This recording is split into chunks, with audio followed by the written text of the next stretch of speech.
नमस्कार दर्शकों, मैं नीरज अरवानी हरदे नगरी पथ के नए सत्र में आप सभी दर्शकों का हार्दिक स्वागत करता हूं। चलिए रुक करते हैं खबर की ओर। दर्शकों, आज उल्लासनगर से 141 विधानसभा सीट से भारतीय जनता पार्टी के उम्मीदवार कुमार एलानी ने उल्लासनगर 3 के प्रांत कार्यालय जाकर अपना नामांकन पत्र दाखिल किया।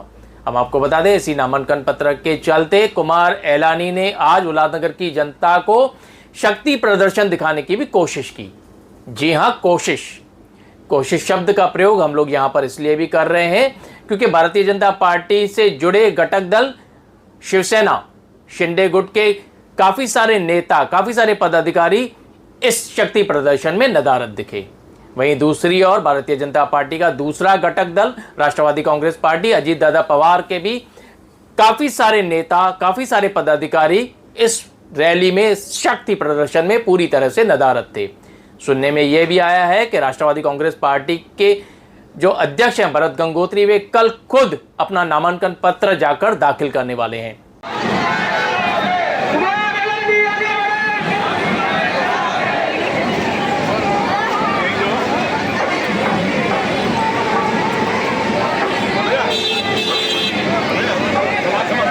क्या कहना चाहेंगे भारतीय जनता पार्टी के उम्मीदवार सुलभा गायकवाड़ और कुमार एलानी और विकास की ये निशानी है, प्रगति, उत्थान और उन्नति की। कमल का फूल, यहाँ कमल का फूल याद रखना है, माताओं में दबाना है, कमल के फूल का बटन दबाना है भाई।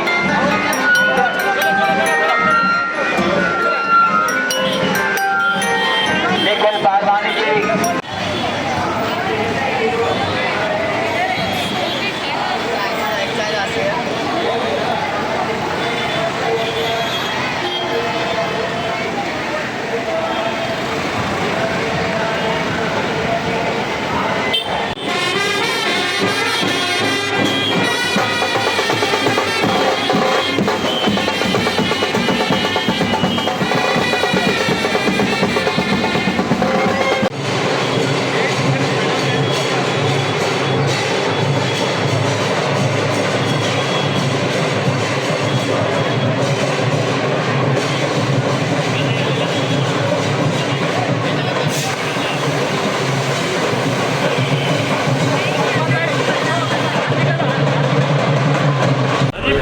वो हार फेंक के निकल गए।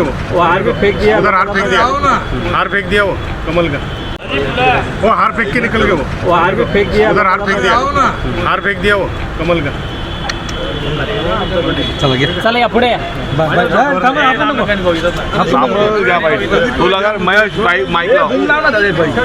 अरे थोडा थोडा सवयीमध्ये या, ते त्यांचा शेड्यूल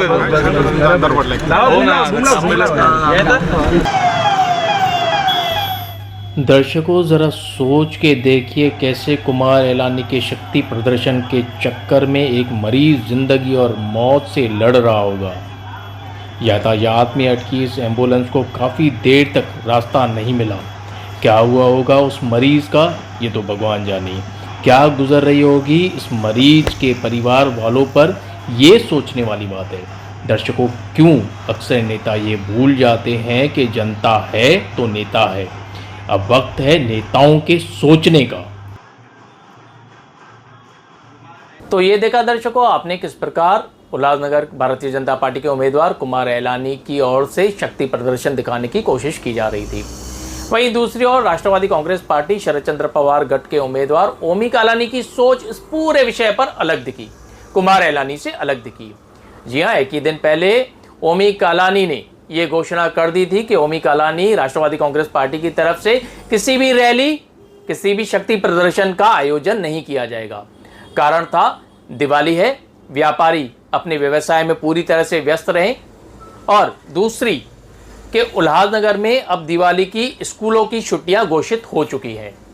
तो इसी के कारण उल्लासनगर की जनता अब खरीदारी करने बाज़ारों में भी निकली, और बाज़ार में निकलते वक्त उन्हें ऐसी रैलियों का, ऐसी शक्ति प्रदर्शन का खामियाजा न भुगतना पड़े, इसलिए ओमी कालानी ने यह निर्णय लिया था। मैं ओमी पप्पू कालानी आने वाले अक्टूबर 28 तारीख को मैं मेरा नॉमिनेशन फाइल करने जा रहा हूँ। इससे पहले भी पिछले इलेक्शन में मैंने मेरा नॉमिनेशन फाइल किया था, जिसमें हज़ारों में लोग आए थे। अब भी मैं ज़रूर चाहूँगा कि सभी लोग आए, लेकिन क्योंकि आने वाले समय में दिवाली का महोत्सव है, 1 तारीख से दिवाली चालू हो रही है और नॉमिनेशन मेरा 28 तारीख को फाइल हो रहा है, तो मेरा आप सभी व्यापारियों से एक अपील है कि आप अपना काम धंधा व्यवसाय छोड़ के मेरे पास नहीं आए। लेकिन इतना मैं ज़रूर अपील करूंगा कि आप सभी मुझे आशीर्वाद दें कि आने वाले समय में मैं आमदार चुनकर आऊं। धन्यवाद। हरदैन अग्निपथ सचमुच ऐसे निर्णय का, ऐसे डिसीजन का स्वागत करता है जहां पर अपने स्वार्थ से ज्यादा लोगों की सुविधाओं को ध्यान पर रखा जाता है। हम आपको बता दें, ओमी कालानी उल्लासनगर 3 के प्रांत ऑफिस नामांकन पत्र दाखिल करने तो पहुंचे, लेकिन सिर्फ अपने परिवार और अपने कुछ सहयोगियों के साथ। इस पूरे विषय पर क्या कहना है ओमी कालानी की धर्मपत्नी पंचम कालानी और ओमी कालानी के सहयोगी कमलेश निकम, मनोज लासिका, आइए आपको वो भी सुनाते हैं। संकल्प बोल के हम तो निकल पड़े, हर द्वार खोल के गगन कहे विजयी भव, विजयी भव, गगन कहे विजयी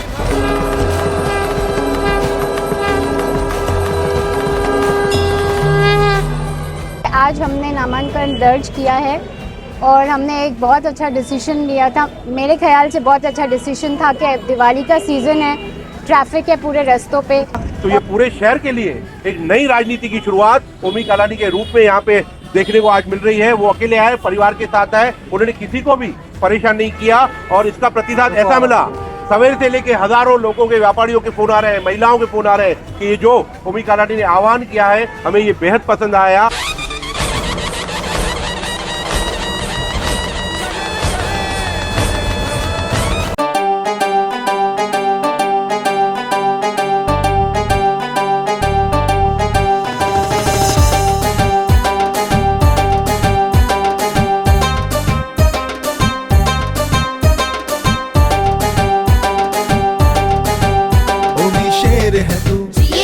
शेर है तू, ओमी शेर है तू, शहर का शेर है तू, तेरे ही तो सर पे है अब जिम्मेदारी, तेरे ही तो सर पे है अब जिम्मेदारी।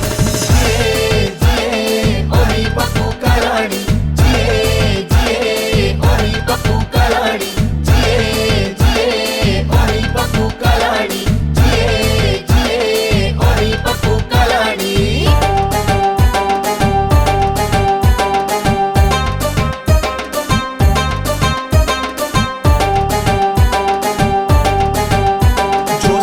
और सादा है दिल का शहजादा,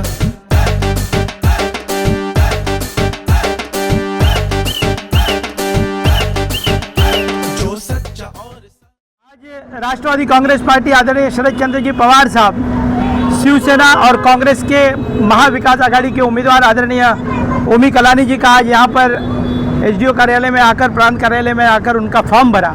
और मैं आज हमने कोई भी रैली नहीं निकाली, ना कोई जलसा, क्योंकि आज हमारे शहर में और पूरे महाराष्ट्र में जिस तरीके से दिवाली का उत्सव है, हमारा शहर व्यापारी शहर है, व्यापारियों को तकलीफ न होने के कारण ये महत्वपूर्ण निर्णय हमारे कोर कमेटी ने लिया है और उसी की कड़ी में आज यहाँ पर ओमी कालानी जी फॉर्म भरे हैं। और लोगों का जो उत्साह है, लोग आज कालानी महल में सुबह से लेकर ओमी कालानी जी को आशीर्वाद देने आए हैं, पप्पू कालानी जी को मिलने आ रहे हैं। ऐसे लग रहा है कि 25 से 30 हज़ार के लीड में ओमी कालानी जी चुनाव जीतकर इस बार उल्लासनगर के विधानसभा में ओमी कालानी जी पहुंचेंगे। ओमी कालानी ने अपने पहले ही स्टेप के ऊपर, पहले ही कदम के ऊपर, यानी जो नॉमिनेशन फॉर्म है उस पर दिखा दिया कि एक नई सोच, एक युवा सोच अगर राजनीति में आती है तो उसमें किस तरह के बदलाव लाती है, जिसका पहला परिणाम आपको दिखा। पूरे महाराष्ट्र में नॉमिनेशन के लिए शक्ति प्रदर्शन किए जाते हैं, लोगों को भाड़े पे मंगाया जाता है, उनको दुनिया भर की लालच आमिष दिया जाता है, पर ओमी कालानी ने पहले ही पायदान पर, पहले ही स्टेप पे ये जाकर कर दिखा दिया कि नई राजनीति क्या होती है। उन्होंने लोगों को कहा कि हमारा शहर व्यापारियों का शहर है, लोगों को कहा कि आप व्यापार कीजिए, दिवाली की सीजन है, महिलाएं मेरी घर में साफ सफाई करती है, माता सफाई करते हैं, छोटे छोटे झुग्गियों में छोटे छोटे व्यवसाय होते हैं, रंगोलियां, मटके, मिट्टी के बर्तन बिकते हैं, तो उन सबको परेशान न करके उन सबको दिक्कत न देके, उनके व्यवसाय में कोई भी दिक्कत न लाने के लिए ओमी काला ने आह्वान किया कि कोई भी नहीं आए, मैं नामांकन भरने अकेले जाऊंगा, अपने परिवार के साथ जाऊंगा। और वो आए, उसी तरह से उस वादे को निभाया। दूसरी राजनीति कहते हैं कि बोलते हैं कि ओमी कालानी जो बोलता है वो करता है, उसे आज कर दिखाया। तो ये पूरे शहर के लिए एक नई राजनीति की शुरुआत ओमी कालानी के रूप में यहाँ पे देखने को आज मिल रही है। वो अकेले आए, परिवार के साथ आए, उन्होंने किसी को भी परेशान नहीं किया और इसका प्रतिसाद ऐसा मिला, सवेरे से लेके हजारों लोगों के, व्यापारियों के फोन आ रहे हैं, महिलाओं के फोन आ रहे हैं कि ये जो ओमी कालानी ने आह्वान किया है हमें ये बेहद पसंद आया। क्योंकि नहीं तो दुविधा हो जाती थी कि कालानी परिवार की तरफ से नॉमिनेशन बनने कोई जाए तो हजारों की संख्या में वहाँ पे पब्लिक आती है, पर दिवाली की सीजन में हम भी दुविधा हमारी ओमी कालानी जी खत्म हुई। ये नई सोच, एक नई राजनीति का आगाज है। कमलेश निकम जी, संजय गुप्ता जी के ऊपर एक गुना दाखिल हुआ है नवी मुंबई में और कालानी परिवार के ऊपर आरोप किया गया है, उनकी तरफ से आपका क्या कहना है? देखिए, ये तो न्यायालयीन प्रक्रिया है, हमको भी कल पता चला है और उन्होंने जो भी आरोप लगाए हैं वो गलत आरोप है। पहले ही वो भारतीय जनता पार्टी के नेता हैं, उन्होंने भारतीय जनता पार्टी छोड़ने के बाद में आमदार कुमार एलानी जी के ऊपर उन्होंने आरोप लगाए थे और साथ ही साथ हमारे उत्तर भारतीय समाज के नेता संतोष पांडे जी, हम सब ने पत्रकार परिषद लेकर ये कहा था कि लोकतंत्र के अंदर इस तरीके के चुनाव लड़े जाते हैं। भारतीय जनता पार्टी एक तरफ आदरणीय पप्पू कलानी जी को टारगेट कर रही है तो दूसरी तरफ इनको टारगेट कर रही है। अनेक जो भारतीय जनता पार्टी की राज्य के अंदर जो सरकार है, सरकार के बैठे हुए जो लोग हैं वो पुलिस प्रशासन के ऊपर प्रेशराइज करके हम लोगों को दबाव तंत्र का वापर कर रही है। मुझे लगता है उसकी कड़ी में ये भी एक पार्ट होगा। मैं उसके ऊपर कोई भी टिप्पणी नहीं करना चाहता हूँ।